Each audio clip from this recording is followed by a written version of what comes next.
আলাইকুম, welcome back to my YouTube channel Piyas kitchen. সাথে আছি আমি পিয়া। আজকে আমি রান্না করছি ইলিশ মাছের মাথা দিয়ে শাপলা ভাজি। দিয়ে দিচ্ছি তেল,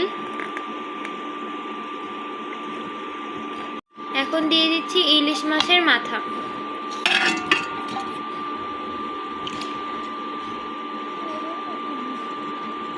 মাছের মাথাগুলো হালকা ভেজে নিই, হালকা করে ইলিশ মাছের মাথাগুলো ভেজে নিয়েছি। ভিতরে দিয়ে দিচ্ছি জিরা, কাঁচামরিচ এবং পেঁয়াজ।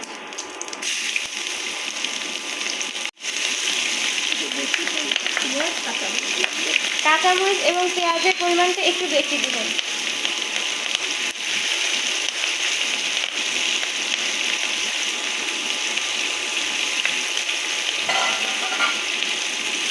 এখন এটা হালকা নেড়ে চেড়ে ভেজে নিচ্ছি। গুঁড়ো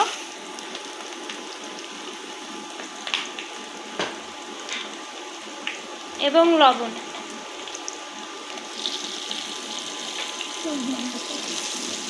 ভাজা মাছগুলো দিয়ে দিচ্ছি, এবার মাছগুলো নাড়াচাড়া করে দেব।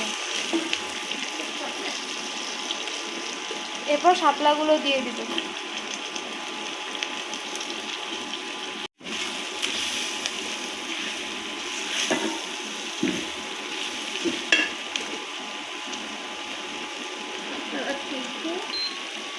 কে কে ইলিশ মাছের মাথা দিয়ে শাপলা রান্না করে খেয়েছেন জানুন। আমার শাপলা রান্নাটা প্রায় শেষ, আমি পরিবেশন করে দেখাচ্ছি। ইলিশ মাছের মাথা দিয়ে শাপলা ভাজি কেমন হয়েছে জানাবেন এবং অবশ্যই বাসায় ট্রাই করবেন।